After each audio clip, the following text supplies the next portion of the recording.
in many ways, it's one of the most dramatic and powerful scenes within the whole of the biblical record, isn't it? I don't think you can imagine anything more heart-wrenching than the scene of the mother of the Lord and John as they approach the cross. And it would have been a very difficult moment for the Lord as he looked up and saw through the crowds of the people that were there his beloved disciple John with this handful of women who had afore stood afar off because of shame and embarrassment and because of the crowds that were there. And now they made their way towards the cross. And it's perhaps one of the most hardest things to imagine, the agony and the pain that a mother would have. But of course, this was not just any mother. This was the handmaid, the chosen one of the Lord, and this was her son that was hanging there on the cross. And in around the cross, everywhere there was unbelief. Jesus was surrounded by unbelief. You know, even the disciples, his beloved disciples who forsook him and fled, everyone doubted. And those that were his followers even began to question what the scribes and Pharisees seemed to say made sense. If he's the Son of God, what's he doing up there? It doesn't make any sense. He trusted in God that God would deliver him. He delighted in God, and yet he's hanging on a cross. And the scribes and Pharisees were crying, he's forsaken. God hath forsaken him. And there was unbelief everywhere, except for one person. There was one person who had not a shadow of doubt. Her mind was such that she knew. She had carried that child for 9 months, knowing that she had conceived through the power of the Holy Spirit, through unnatural circumstances. She was the one who's recorded in Luke chapter 1 and verse 45 by Elizabeth as being, blessed is she who believed. And perhaps this is in contrast to Sarah, who when God said would have a child, and she was old and past bearing, laughed, and the angel said to Abraham, wherefore did Sarah laugh? Well, Mary might have been old, and it would have taken an incredible miracle Sarah was old, and it took an incredible miracle for Sarah to conceive and give birth. But in Mary's case, it was unprecedented. Never before in the history had a person given birth through unnatural circumstances, throughout without the normal processes. But she believed when the angel came to her that it was so. She never doubted. And she was chosen specially by God to be, of all the virgins in Israel, she was chosen specially to be the one who would care and help to raise his own son. What an amazing woman she must have been. But how deep was her anguish at this time as John and Mary approached the cross? As they said, they had something in common. They were Jesus' nearest and dearest companions in this world. Again, from a human perspective, there was no one that he had that was closer than the disciple whom he loved and his mother. And so as you see these two approaching the cross, the emotion and the power that is contained in and around that story, it's difficult.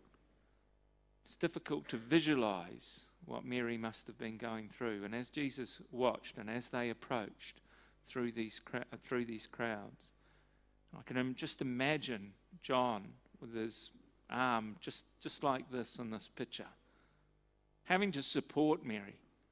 She's lost all her strength. She's overwhelmed with grief. And there are the other women with her, her supporters and her helpers, and her mourners to share with her.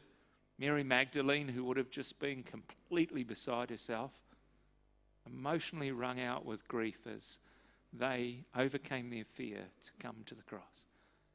And they came to the foot of the cross, and it's John's record that records the third saying from the cross in John chapter 19. And I believe the events is such that this probably happened sometime late in the morning when Jesus was first crucified at 9 a.m. As we said, the woman stood afar off, and the disciples had forsaken him and fled, and nobody was there. But sometime before midday, before the darkness descended upon the land, sometime just before midday, John came with these women down to the foot of the cross. And it says, verse 25, now there, of John chapter 19, now there stood by the foot of the cross, Jesus, stood by the foot of the cross of Jesus, his mother, his mother's sister, Mary the wife of Cleopas, and Mary Magdalene. And when Jesus therefore saw his mother and the disciple by whom he loved, he said to the woman, behold thy son, and to the disciple whom he loved, behold thy mother. And from that moment, from that hour, that disciple took her into his own home. And we know, of course, that the disciple whom the Lord loved is the Apostle John. It's recorded that in John's record, this is the disciple who wrote these things and who testified of these things. And we're going to look at John shortly, but our focus and our attention at the moment is upon Mary. This is Jesus' last will and testament. He wants to give to these two most precious people in his life, his most precious possessions. To his mother, he is going to give to her his beloved disciple, John. And to John, his beloved disciple, he's going to give to him one of the greatest possessions he could ever have in giving to him his mother. And this is an incredible statement of love. And it just shows Jesus' compassion on the cross. Right there, all he's thinking about is them. In the midst of all this suffering and all this anguish, he's thinking about them. You know, of course, as we read in that record in Luke chapter 2, where Simeon first appears in the temple as Mary came to dedicate Jesus. In Luke chapter 2, it says that in verse 34, Simeon came in, of course, and he took the child out of Mary's arms, and he raised up the child, and he said, behold, this child shall be for a light to the Gentiles, the salvation of thy people Israel. And it was almost like, you know, in a prophetic sense, it was like he was crucifying that child right there and then. It was a symbol of what was going to take place. You can imagine Mary and Joseph at this time. They would have been pretty taken by this, you know, like this is just a young boy, and they've gone up to the temple, and this old man, who seems to only be alive by the Spirit of God's come and snatched the child out of her arm, and the drama of it. And then he turned to Mary, and he says in verse 34, Simeon blessed them and said to Mary, his mother, behold, the child is set for the fall and rising again of many in Israel, for a sign which will be spoken against, but yea, and a sword shall pierce through thine own soul, that the thoughts of many hearts shall be revealed. Mary, of course, whose name means bitter. She would endure many things. She was specially selected by God to endure sorrow and sadness almost beyond comprehension. From the time she had this child, she was greatly blessed, and the joy of it all that was spoken by Elizabeth, blessed be her of the Lord, that spoke to Mary. But that blessing would soon turn into an enormous burden, wouldn't it? When she got back home from visiting Elizabeth and the scandal erupted.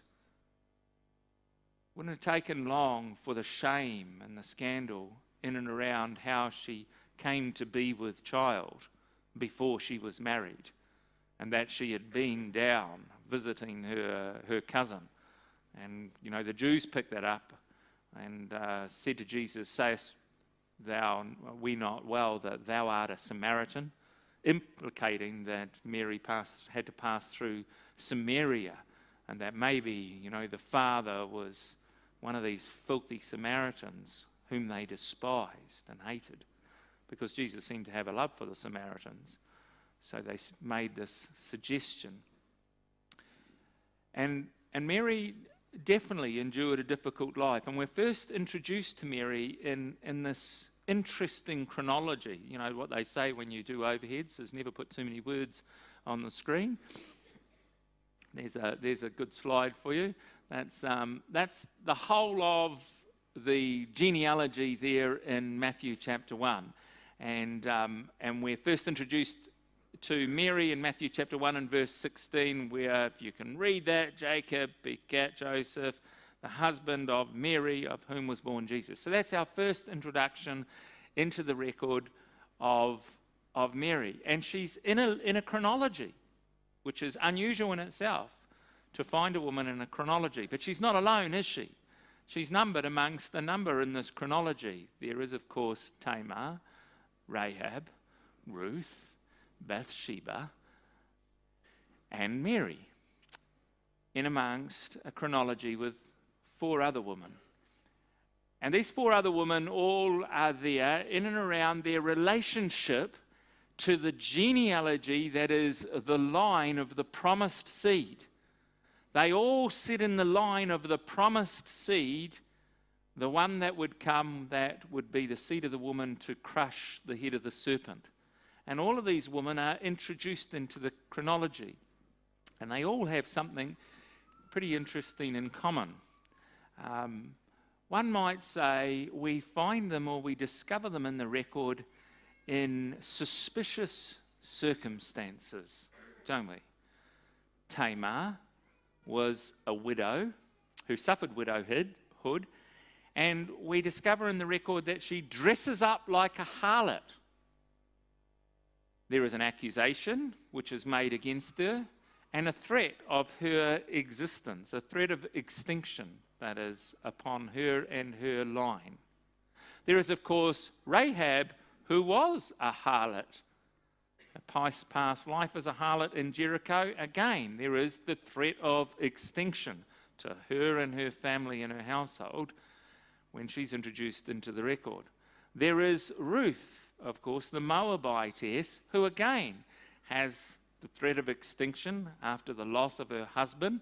She's a motherless widow, and we find in the record that an incident where she makes some rather dubious overtones by night by going into Boaz's room after the barley harvest. We find Beth Sheba again, who is in dubious circumstances in the story of being found with King David to be having committed adultery after the death of her husband. So we find these women who are in the record really as damaged goods. We might say they had baggage. You know, they definitely had a lot of baggage, a lot of issues, didn't they? And yet they're handpicked and chosen. They're very special in the fact that they're going to be the ones that are going to find themselves in the line for the birth of the Messiah. And in contrast, and almost in stark contrast, you're introduced to the story of Mary, of course, who's found as a young virgin, pure young virgin. And the circumstances of her life seems to be directly in contrast. But like all the others who particularly were needing redemption, were needing to be saved by the Goel Redeemer for their line to be continued, Mary is very much the same. There's an incredibly powerful word that is used, that Mary uses in her song of praise in Luke chapter 1, verse 48. She said, "For he has regarded her that is of low estate, his handmaid. For behold, from henceforth all generations shall call me blessed." She refers to herself as her that is of low estate. You know, in the Septuagint, the Greek equivalent in the Old Testament, that's the very word that's used for rape. It's a very, very strong word in the Greek. In fact, it's the very word used concerning Jesus and his crucifixion, where it says, "In his humiliation, his judgment was taken away, and who shall declare his generation, for his life was taken from the earth." So her situation, whatever it was, she saw as a humiliation. She endured a very difficult life. And Simeon, of course, had said that a sword would pierce thy side also. And she was, of course, to be the one that would give birth to the promised seed, the one that would crush the head of the serpent. And in John's record, by the way, because this saying comes in John's record, so there's three sayings in John's record. There's three sayings in Luke's record. The first two we've looked at, and we'll look at the last one. And there's three sayings in John's record. "Woman, behold thy son. Son, behold thy mother. I thirst, and it is finished." They all revolve around the theme of judgment upon the serpent. In fact, the whole of John's gospel revolves around judgment upon the serpent. "If I be lifted up, the prince of this world shall be cast out." Judgment is the key theme in John's gospel. And the theme in John's gospel was the seed of the woman versus the seed of the serpent. So here you've got this picture of Mary who comes to the cross right at that time when Jesus is enacting this whole process of judgment upon the seed of the serpent.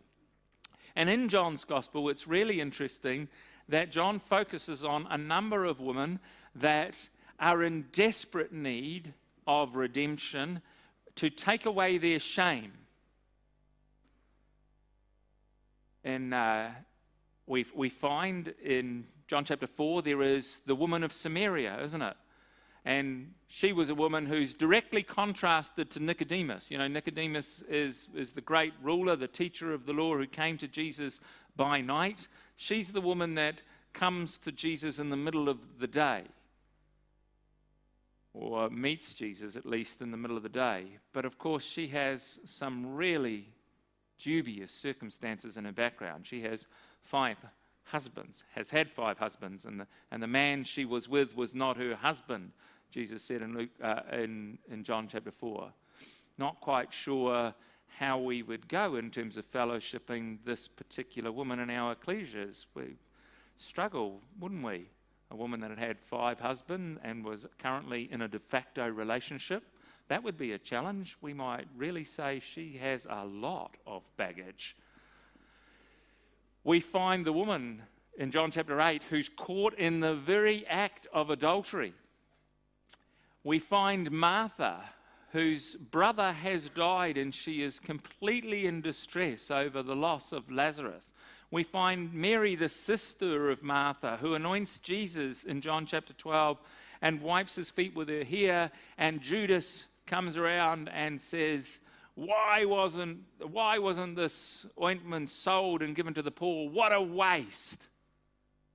And Jesus defends Mary.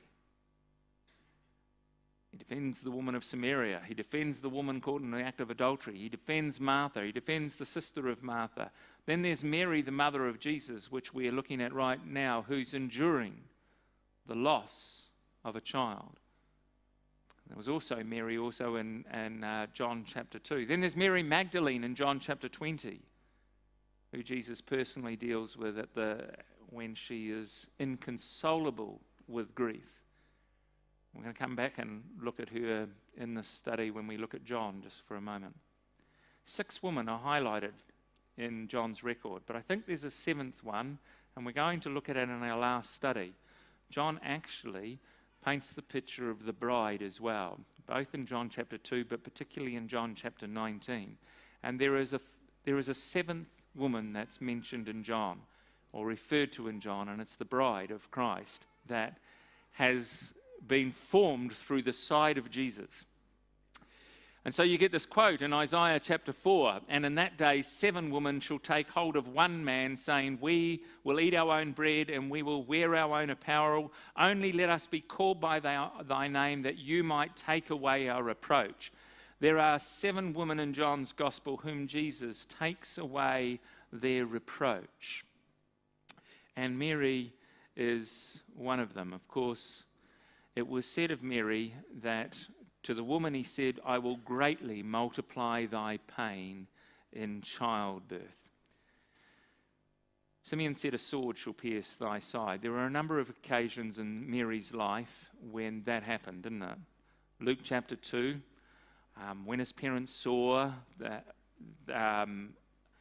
after they left him behind, and they left him in Jerusalem, and they went away, and Mary had suddenly lost the Son of God, and to go back into Jerusalem. They finally found him in the temple, and they were astonished that he was just sitting there in the temple, and they turned to him and said, why have you treated us like this? Your father and I have searched, we've been frantic, we've been panicking, looking for you. And Jesus turned to her and said, why are you looking for me? Did you not know I would be in my Father's house? Whew. That was a bit of a sword thrust, wasn't it? That was quite a stern and painful rebuke that Mary had to endure. On another occasion in John chapter 2, at the wedding feast, when Jesus was invited to the wedding, when the wine ran out, obviously it was a wedding of somebody that was near and close to the family, maybe one of Jesus' own sisters, because Mary was very concerned, of course, with the catering affairs, and how embarrassing to run out of wine at this if you're trying to organise a wedding and you're involved in it. And it probably indicates too the fact that they weren't a wealthy family, they were poor, and she was distressed that they've suddenly run out of wine and it's going to come back upon the family and there's going to be a shame upon the family. And she says to Jesus, they've got no wine. And he turns to her and says, woman, what have I to do with you? Mine hour is not yet come. Another sword thrust, wasn't it? Mary endured many things and difficult things in terms of raising this child. The fact that she had to endure the scandal that probably would have been in around her hometown. How could she ever defend that? How could she ever defend that? Who else was going to believe that the child she had was actually born of God?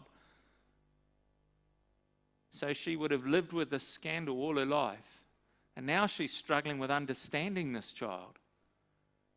And in Matthew chapter 12 and verse 46 and verse 47, it says, Jesus was still talking with the people, and his mothers and brothers arrived, and they stood outside asking to speak with him. And one of the people there said to him, look, your mother and your brother are standing outside, and they want to speak with you. And Jesus answered and said, who's my mother? Who are my brothers? And he pointed to his disciples and said, look, here is my mother and brothers, those that do the will of my Father in heaven. Those are my brothers, my sisters, and my mother. See, it was really clear that Mary wanted to take Jesus away.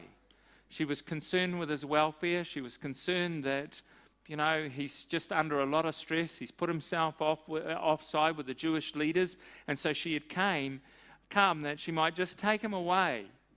He just needs a little bit of time at home. He needs a little bit of mummy care. He's just too stressed. And like any mother, she's super concerned with the welfare of her son. And it's a harsh rebuke that Jesus turns around and says, well, who's my mother? Who are my brothers? You see, Mary had to learn something. There were two sides, wasn't there, to who Jesus was. Son of man and Son of God. Son of man had everything to do with his relationship with man. He was touched with the feelings of our infirmities. He walked and talked with man and represented us as a high priest taken from among men who knows how to feel for men because he's touched with the feelings of their infirmities. That was the aspect, his natural relationship with man. But then there was the relationship of the Son of God. And this was his relationship to his Father. This was the demonstration of all his power and strength and might that came from his Father. For Mary, she had this relationship with Jesus which was deeply bound up to that which was natural. In terms of his natural relationship with man, she saw Jesus as Son of Man, even though she knew that he was born through the power of the Holy Spirit. She couldn't help it. She was connected to him physically. She had borne him. The natural motherly connection. And whenever you come across Mary, you'll find that she's always concerned for the welfare of others, isn't she? She's concerned for the welfare of Jesus when she runs frantically trying to find him. She's concerned for the welfare of what's going on in the wedding when they run out of wine. She's concerned for his welfare when she comes in Matthew chapter 12 to try to take him away to a quiet place. She's always concerned for Jesus from a natural motherly instinct. And she's always concerned for others. You can see that beauty. That's the reason God chose her, because she was full of compassion and full of love. And for her, Jesus had quite strong rebukes.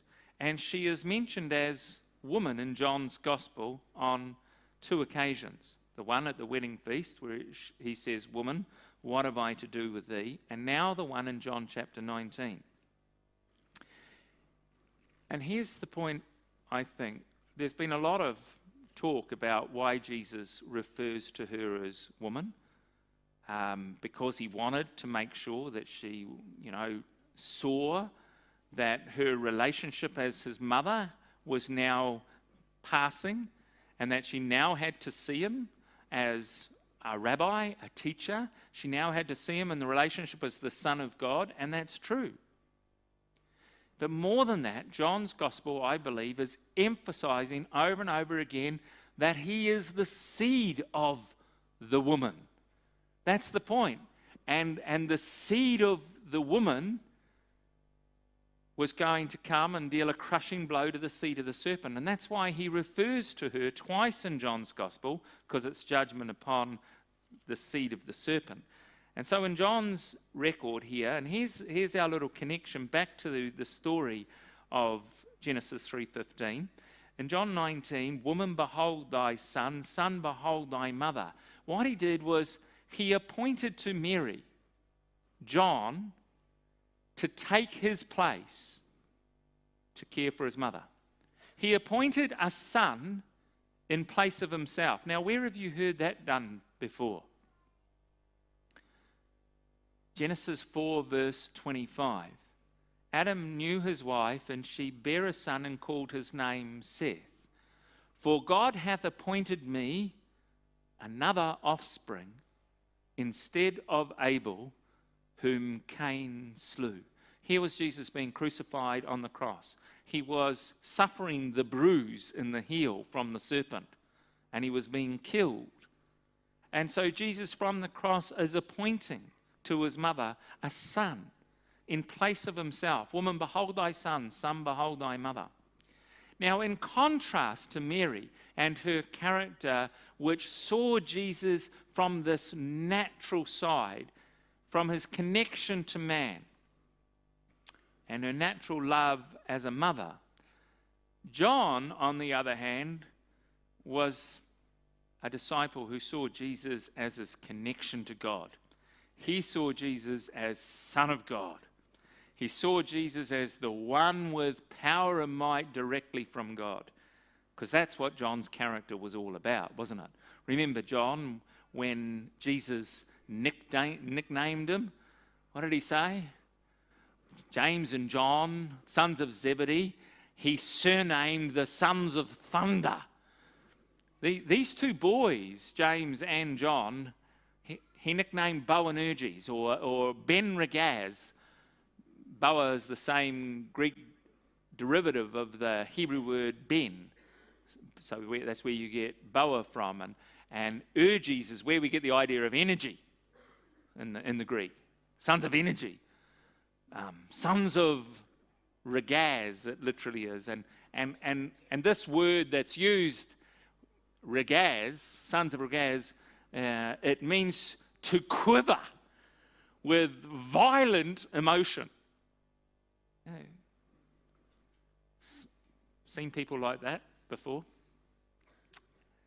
At the AB's meetings sometimes, at your ecclesial meetings, where they're kind of just standing there and you can sitting there and you can see them holding the table a little bit tighter. You can see the knuckles getting whiter and whiter.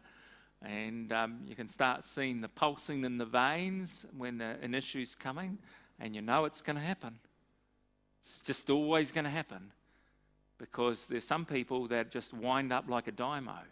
And the tension gets stronger and stronger. And all of a sudden, boof, out it comes. And John and James were like that. They, this word means to be filled with any violent emotion, by the way. They were just emotional boys. It could be to be filled with anger, could be to be filled with fear, it could be to stand in awe, to fall out, to fret, to move, to provoke, to quake, to rage, to shake, to tremble, to trouble. You can just see these guys, can't you? Look at those powerful words that's used. Like, Jesus knew him, knew both these boys. They were his cousins. I can imagine him with a twinkle in his eye when he nicknamed them Sons of Thunder. James and John. From now I will call you Sons of Thunder. And boy, how it played out in John's life, didn't it? And it says, in Mark chapter 10, they come to Jesus and they ask a question of Jesus. They said, we want to sit one on thy right hand and one on thy left hand in your glory, in your kingdom.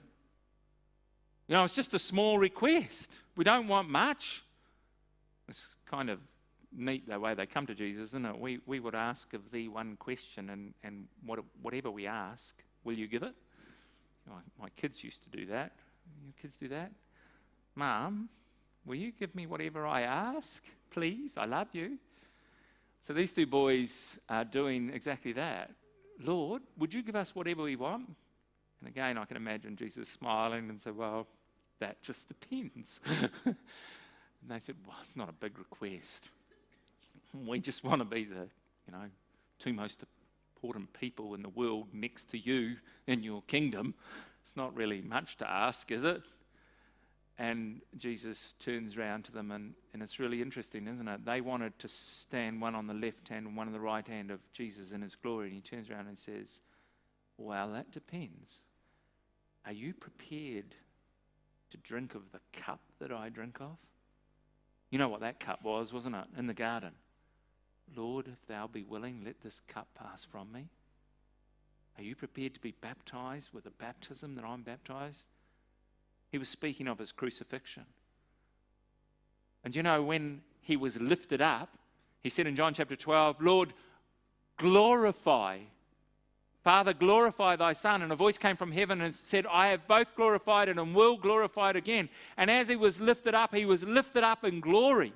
They wanted to stand one on the left hand and one on the right hand of Jesus in his glory. And as John stood at the cross and he looked up at Jesus in his glory, and looked on his right hand and on his left hand, what would he have seen?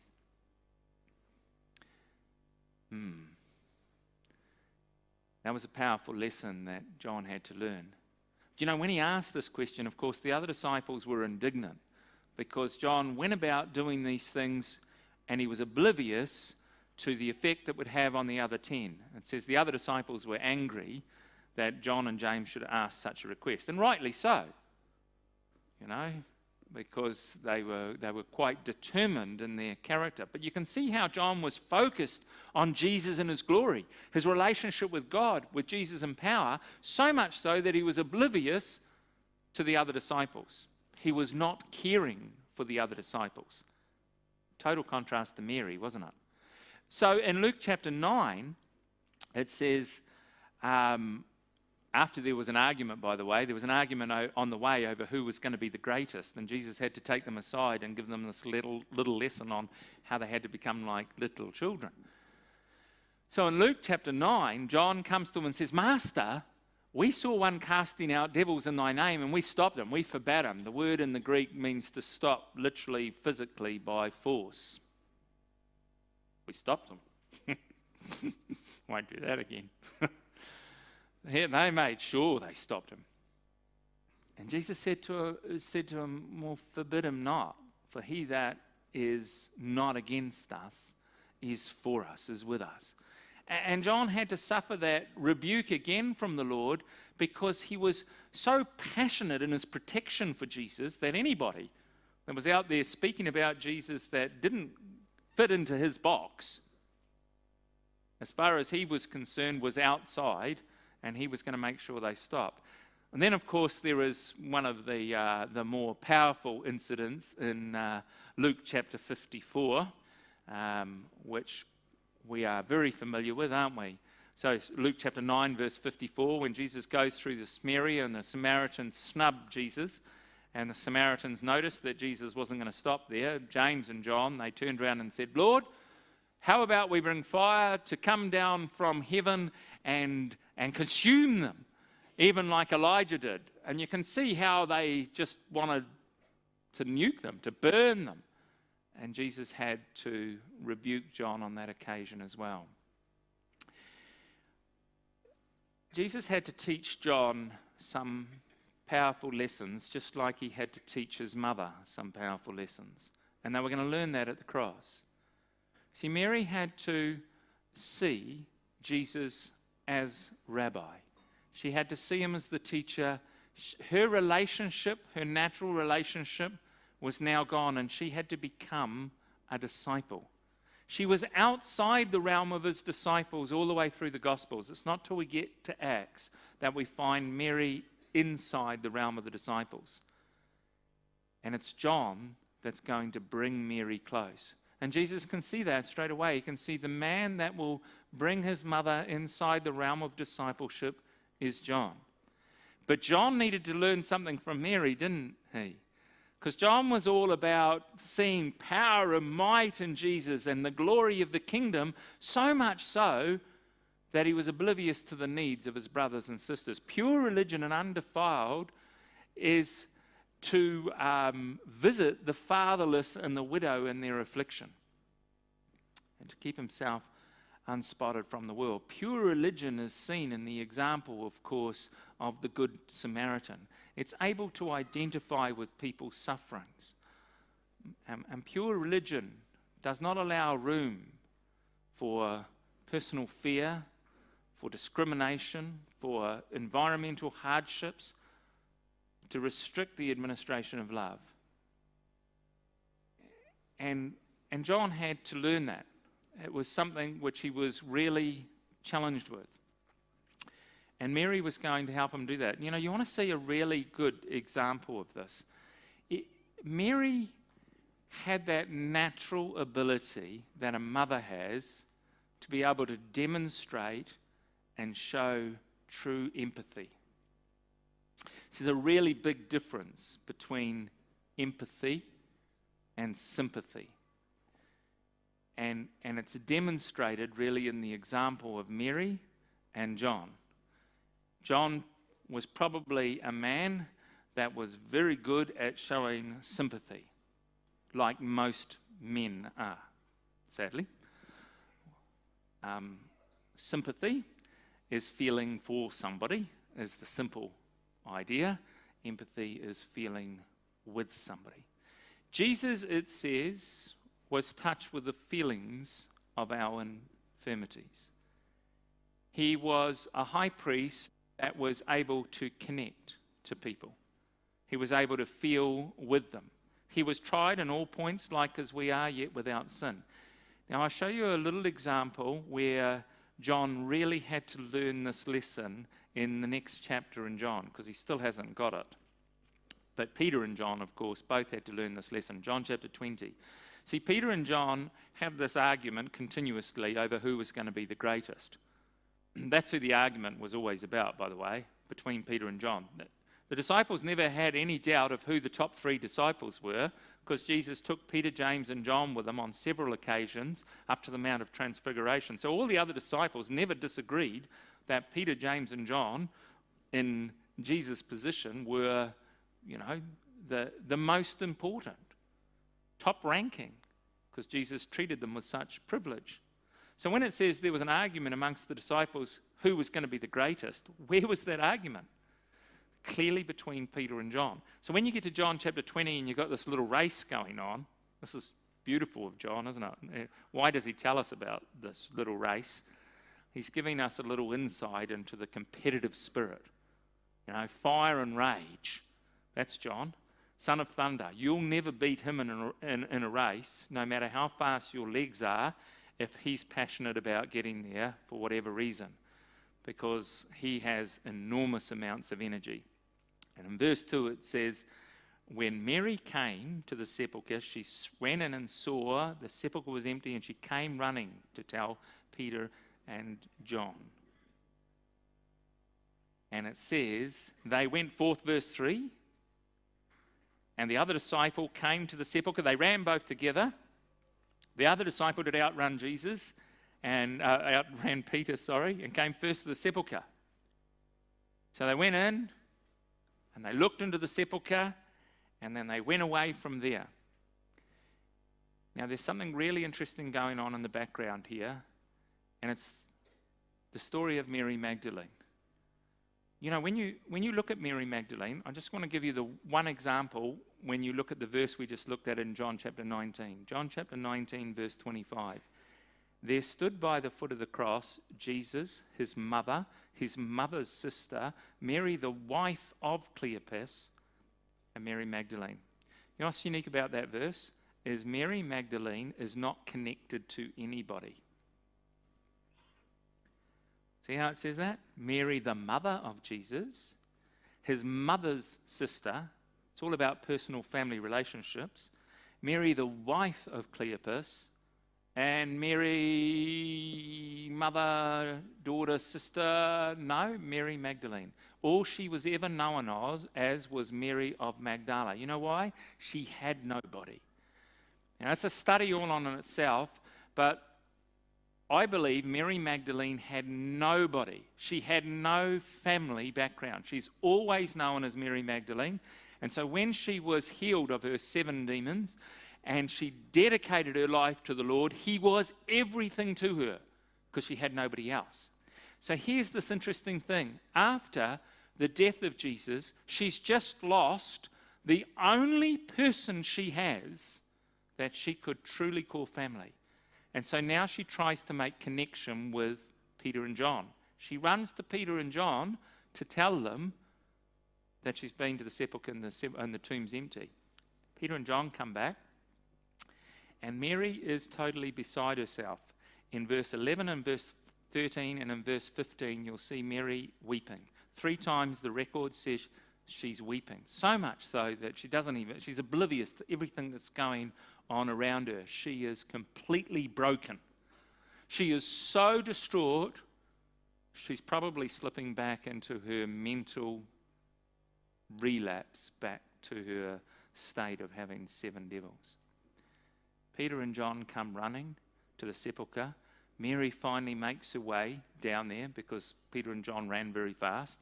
She finally makes her way down there as well. She comes to the sepulchre.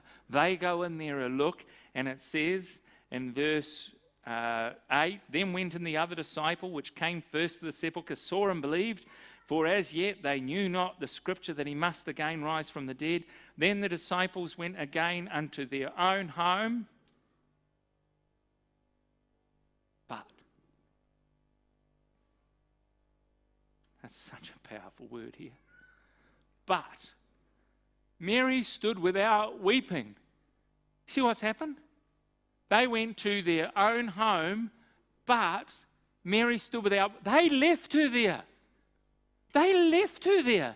This woman who is so distraught, and she's completely broken, and these 2 disciples come down, they go on and look in the sepulchre, and they turn back, and the record says, and they went to their own home. You know why they went? It's because men struggle with how to show empathy. There's a real difference between sympathy and empathy, as we said. Empathy fuels connection. Sympathy, more often than not, drives disconnection. Empathy is about perspective taking. Empathy is about putting on somebody's shoes. It's about really being in touch with their feelings. And empathy is a vulnerable process, because in order for me to really show empathy to you, I have to connect to that feeling inside you which I know. And it's not comfortable to connect with that feeling. So being able to demonstrate and show empathy is being able to truly connect. And in truly showing empathy, it means staying out of judgment, which is really difficult to do when we enjoy it so much. And to truly share and show empathy with somebody, we need to completely stay out of judgment to be able to make that connection. Sympathy, on the other hand, is a response more often than not that tries to fix the problem, tries to provide a solution to the problem. And that's why women are far better at empathy than men are, and they have a far empathy. I'm losing my sound. But it's far easier for women to show an empathetic response, because I think it's built in, because they have that connection that they have physically that God's put in there through childbirth. So that's why Mary was such an incredible, powerful example of empathy, to be touched with the feelings of other people's feelings. Whereas men, on the other hand, they don't make that connection very often, and they're always trying to fix things, because that's what man does. And so when man sees somebody that's broken or in a difficult situation, he wants to provide a solution to it. An empathetic response hardly, if ever, will start with the words "at least." Whereas a sympathetic response more often than not, will start with the words "at least." I lost my job today. Oh, at least you've got your health. I've really got these bad back pains. I can hardly walk. At least you've got a good job. Should be thankful. I think Johnny doesn't want to come to the meeting anymore. Wow, at least Sarah's really dedicated. She's keen. And see, a sympathetic response always wants to somehow try to put the silver lining around it, try to make it feel better. But sometimes when a person's broken and in a deep, dark place and they're feeling pain, there is no response to make it better. There's nothing you can actually say that's going to make it better, but what you can do is you can be there. And when Peter and John went away and left Mary at the tomb weeping, it was because they didn't know how to deal with her. She was so broken, they didn't know how to fix her. But what they could have done was made sure one of them all stayed with her in that state. No wonder Jesus turned around to Peter in the very next chapter in John chapter 21 and said, "Peter, lovest thou me more than these?" And Peter said, "Yea, Lord, thou knowest." He said, "Well, then feed my lambs."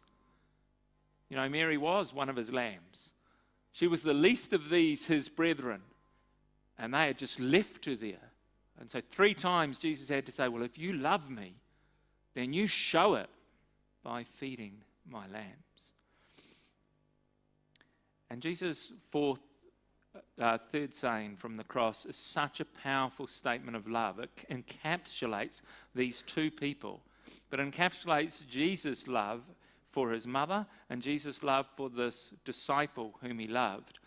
And he gave to them this incredible commission, especially to John, that he'd go and care for this lady in her old age. This disciple, this son of thunder, this guy that wanted to bring fire down from heaven, he's the same one that writes the epistles of love, isn't he? He's the one that uses phrases like, "my little children," over and over again. When you read the epistles of John, they're so tender, aren't they?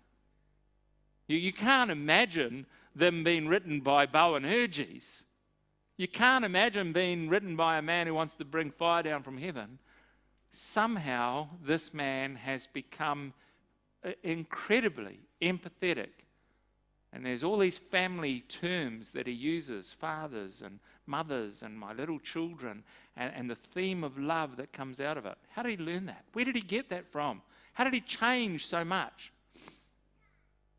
He went and spent time with the Lord's mother, the handmaid of the Lord, who knew what it was like to feel with other people.